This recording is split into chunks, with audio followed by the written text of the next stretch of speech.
It is a tragedy steeped in irony. What officials now presume to be the deaths of the 5 passengers on an undersea sightseeing trip to the resting place of another disaster, the Titanic. Today, the Coast Guard announcing a remotely operated underwater vehicle located debris on the ocean floor.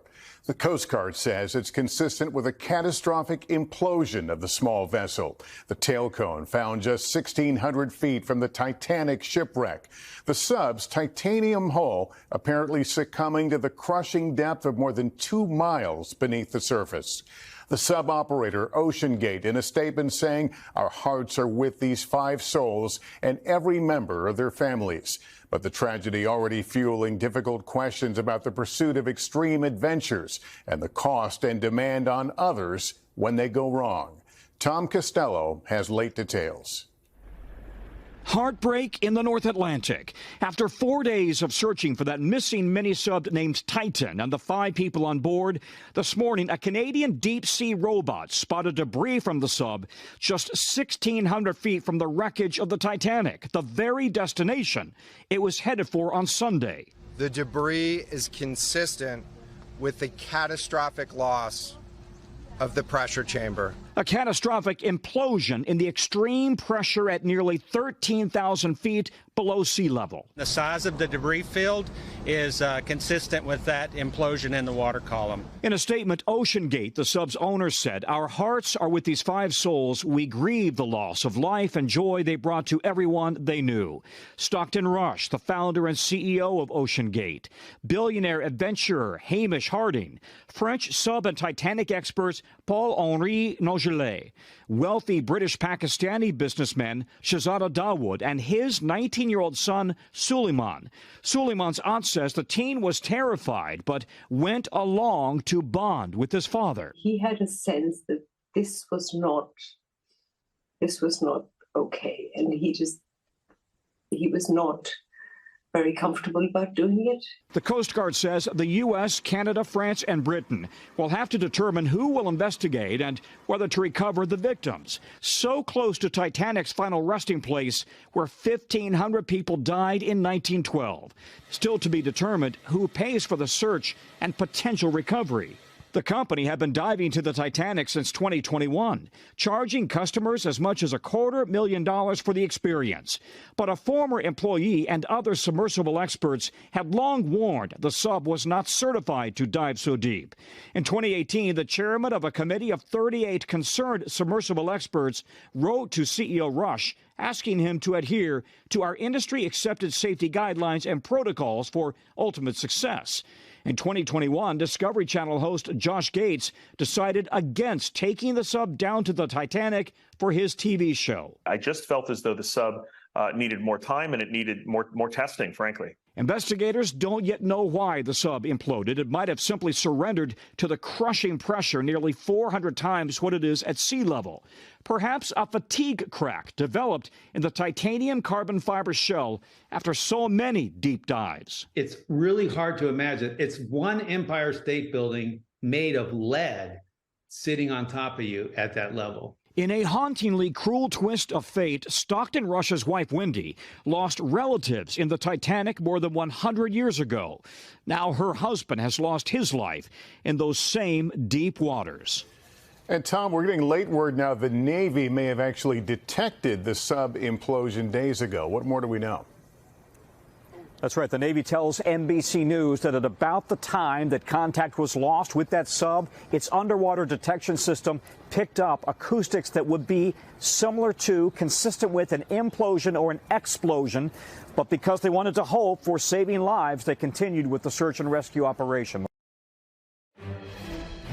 So we want to bring you a breaking update on that missing sub that apparently catastrophically imploded. The 5 people inside believed to be dead. And literally just the last couple of minutes, our Pentagon team has some new reporting about what the Navy detected. For more on that, I want to bring in our Tom Costello, who is live for us up in Boston. Tom, tell us about it. What's the update?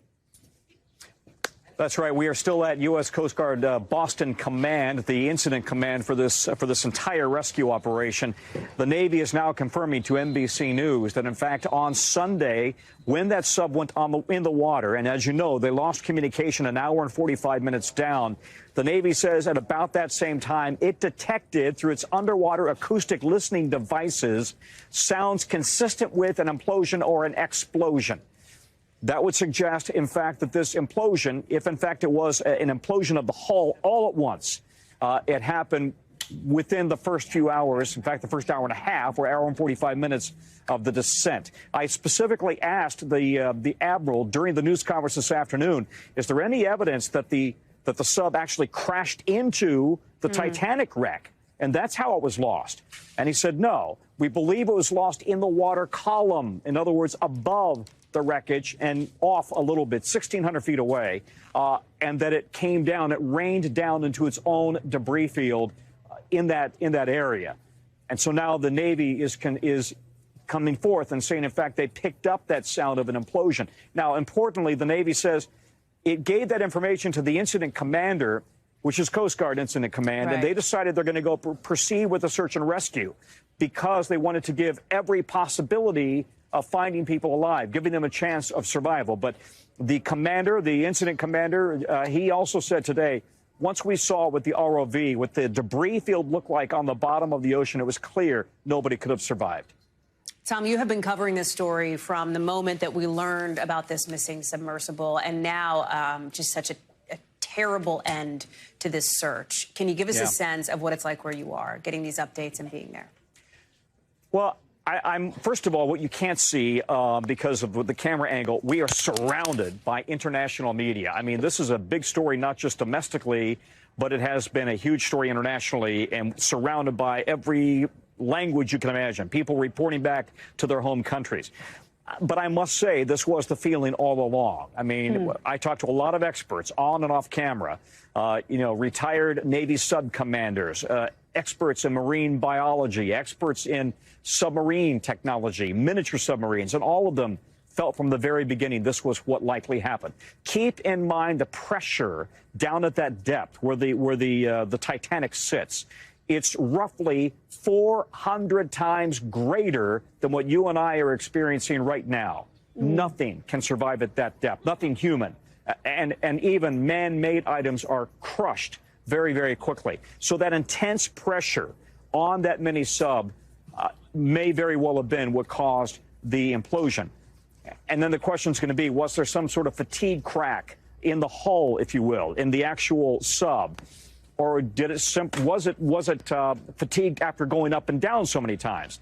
I did talk to one retired Navy commander today, Hallie, and he said, you know, a typical Navy sub, we're talking about a professional sub, Los Angeles class sub, for example, which only goes 2,000 to 3,000 feet down, more or less. You know, they check it constantly for fatigue cracks, and they never go that deep. And the hull is much more sturdy. His point was, you've got really a carbon fiber kind of an experimental craft going that deep over and over, up and down, up and down, up and down, and it's possible that would have created some fatigue cracks. Tom Costello, live for us there in Boston with that developing news. Tom, thank you so much for being with us here tonight and sharing that. Thank you.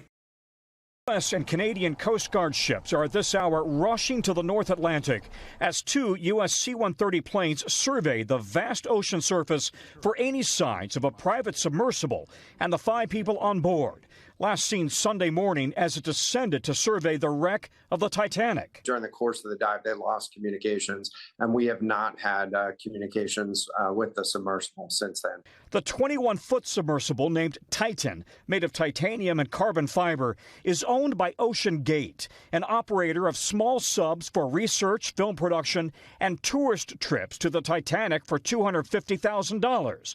On board, a pilot and 4 passengers, including billionaire adventurer Hamish Harding, who'd taken a submersible to the Mariana Trench and flown in space on Jeff Bezos' Blue Origin. On his Instagram account Sunday, he signed his name on the logo as he announced he'd be diving to the Titanic. His company later tweeted 4 a.m. start this morning on the Titanic Mission 5. The sub had a successful launch and Hamish is currently diving. Today, Ocean Gate said our entire focus is on the crew members in the submersible and their families. We are working toward the safe return of the crew members. The CEO told our Seattle King 5 last August he caters to Titanic enthusiasts. We have a number of people who come with us, sometimes referred to as Titaniacs, people who have just been consumed by the Titanic, and it was just great to take them down. The Titanic rests at treacherous depths, 12,500 feet below the surface.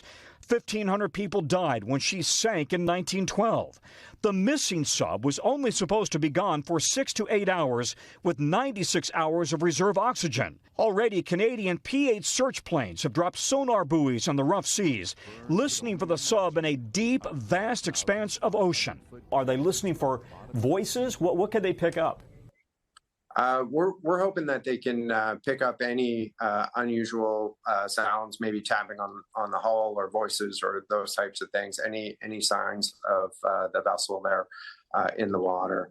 And so that's why we've really pressed in with the capabilities that we have. Now, Tom, as I understand it, submersibles are meant to dive much deeper than, say, a typical Navy sub. If the Coast Guard can locate it under the surface, can they get to it? They can't. That's the problem. They don't have the deep sea rescue capabilities that the Navy has. So both the U.S. and the Canadian Navies are rushing those assets to the scene, as well as contacting private companies who have those capabilities. But if they find this crew, it's going to be a very, very challenging rescue operation, and the clock is ticking, Lester. Tonight, time, distance, and the foreboding depths of the North Atlantic are working against 5 people who remain lost beneath the sea in a deep diving submersible, and also against their would-be rescuers. What began as a tourist expedition to the wreckage of the Titanic has become its own ill-fated voyage. The cramped vessel not heard from since early into its dive on Sunday. Coast Guard officials say if the sub is still intact, the passengers are likely down to less than 2 days of breathable air. Tonight, an international armada of ships and planes is forming more than 400 miles from St. John's, Newfoundland. But locating the sub is one thing. Attempting an actual rescue in the crushing ocean depths could prove impossible. Tom Costello reports from Boston, where the search is being coordinated. The search zone is the size of Connecticut in the choppy, cold waters of the North Atlantic. Today, a private company's underwater drone went into the water to help search for the missing sub, roughly the size of a minivan. On board, Hamish Harding, a billionaire who has pursued extreme adventures worldwide. British businessman Shahzada Dawood and his son Suleiman. French pilot Paul-Henri Nogelet. And Ocean Gate founder, CEO Stockton Rush, who talked about the risk during a recent podcast. So what I worry about most are things that will stop me from being able to get to the surface. Overhangs, fish nets, entanglement hazards. The Titanic wreckage sits at the bottom of the ocean, nearly 13,000 feet deep, where the pressure is roughly 400 times what it is at sea level. No diver could withstand it. Even a Los Angeles-class Navy sub has a maximum depth of 2,000 to 3,000 feet. Tim Taylor has led dozens of submissions looking for World War II wrecks. Rockets explode. Submersibles implode. They crush down on themselves like a toothpaste tube. But with time ticking away, U.S. and Canadian Coast Guard ships and planes are coordinating a massive grid search, looking for any sign that the sub has come to the surface. So far, nothing. If the sub is intact underwater, it may have only a day and a half worth of air left. This is a very complex search, and the unified team is working around the clock to bring all available assets and expertise to bear as quickly as possible. The sub, called Titan, has never been certified. Among the safety concerns, the hatch can only be unbolted and opened from the outside, not the inside. And it runs using a video game controller.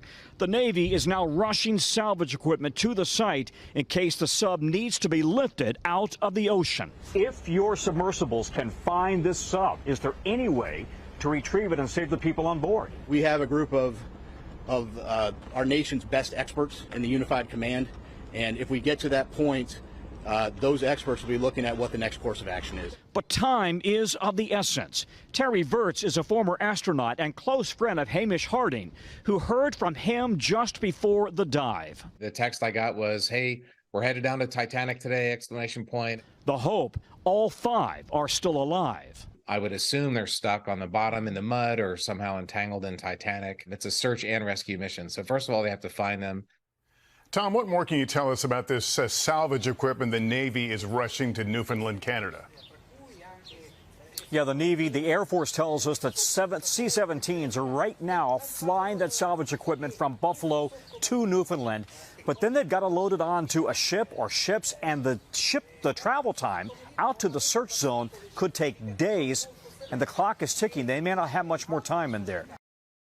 Breaking news, more than a week after the Titan submersible imploded, killing all 5 on-board crews in Canada have recovered pieces of the wreckage and brought them to shore. Joining us now is NBC News correspondent Ron Allen. Ron, walk us through what we're seeing in these newly released photos and how were crews able to actually recover this debris? There's been a crew out on a salvage ship out there in the North Atlantic for the last 10 days or so, using an underwater robotic device, which is the device that was used to find the wreckage in the first place. They've been able to lift it from the bottom of the Atlantic, some 12 to 13,000 feet deep on the bottom, near the wreckage of the Titanic, which is, again, 2.5 miles down or so. And they've brought some of this to the surface. It appears to be pretty big chunks. It's wrapped in tarps and other material. It's unclear exactly which pieces of the Titan craft it is. Some of it appears to be part of the nose cone or the back cone. And again, they're fairly significant sized chunks, which is a bit surprising because, remember, there was what was described as a catastrophic implosion about an hour and 45 minutes into its voyage, its journey down into the depths of the Atlantic last week, killing 5 people aboard. But it's somewhat remarkable. They've been able to pull this wreckage up. The operation out there is over, we understand, and now this will all be turned over to investigators who are trying to determine what caused this to happen. Yeah, Ron, walk us through what we know about how investigators will approach determining what happened here. It appears the U.S. Coast Guard is going to take the lead on this. Remember, it happened in international waters, but an area where the U.S. was patrolling and doing search and rescue operations. The Canadians are also involved in this. Remember, it's a multinational operation. The victims are from several different countries. And again, this was in international waters. The focus is on the craft itself. Remember, there were warnings and there were concerns raised about its construction, about the material, that it's made out of carbon fiber. The pilot of the ship, the CEO of the company, Stockton Rush, had been warned and criticized by people in the maritime industry who suggested that this was not the way to do this kind of voyage, even though he had done this about 12 times. This was the 13th journey down to the Titanic. But a lot of focus on the design, the materials, and whether, in fact, this should have even happened. Again, the U.S. Coast Guard taking the lead, looking even also at whether there should be any criminal actions taken as a result of all this. Ellison? Ron Allen, thank you for that. Was it an elite travel adventure or a reckless experiment that challenged the laws of engineering? Difficult questions being asked tonight as officials and deep sea diving experts speak out on the deaths of 5 people on a visit to the Titanic, aboard a vessel built with uncertified technology. Tonight, OceanGate, the company behind that deadly submersible dive, says it is closing indefinitely after the apparent implosion that killed, among others, OceanGate's founder. Meanwhile, we are now getting the first information on how the international investigation might take shape as questions continue to focus on the design of the mini sub and whether it should have been diving to such depths. Tom Costello has late new information on the search for answers. Tonight, Canada's Transportation Safety Board has launched an investigation into Titan's apparent implosion on Sunday. The U.S. Coast Guard and NTSB expected to join soon. Outside experts are focused on the mini-sub's uncertified, cheaper carbon fiber shell, never before used in deep-sea submersibles.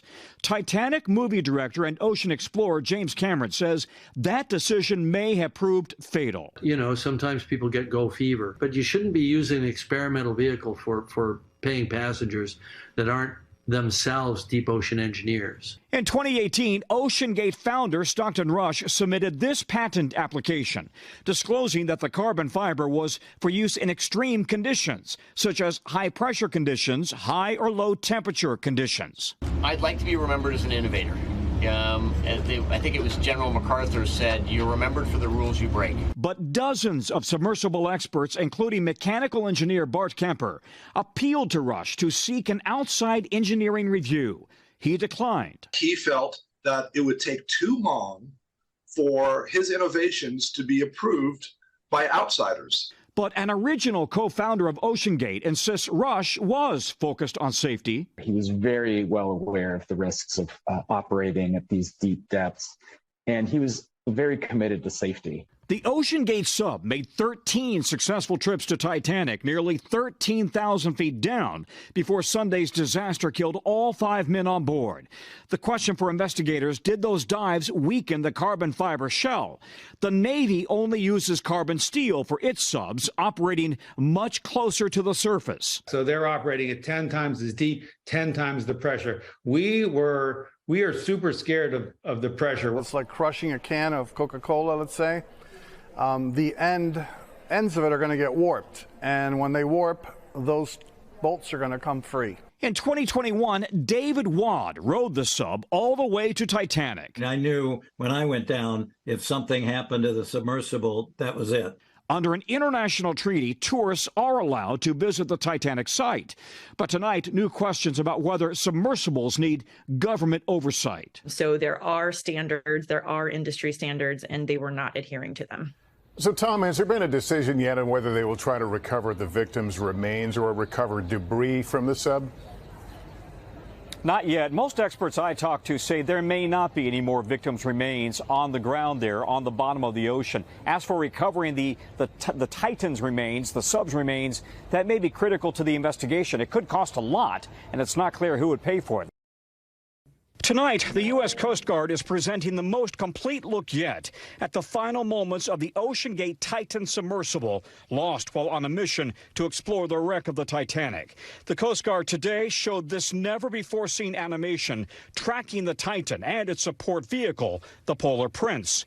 Messages sent back and forth between those two ships, including one chilling communication sent from Titan, quote, "All good here," sent less than an hour before Titan went silent. And on the first day of a weeks-long hearing, testimony from the former head of engineering at OceanGate, who said CEO Stockton Rush ignored concerns about Titan's design. Most people would just eventually back down from Stockton.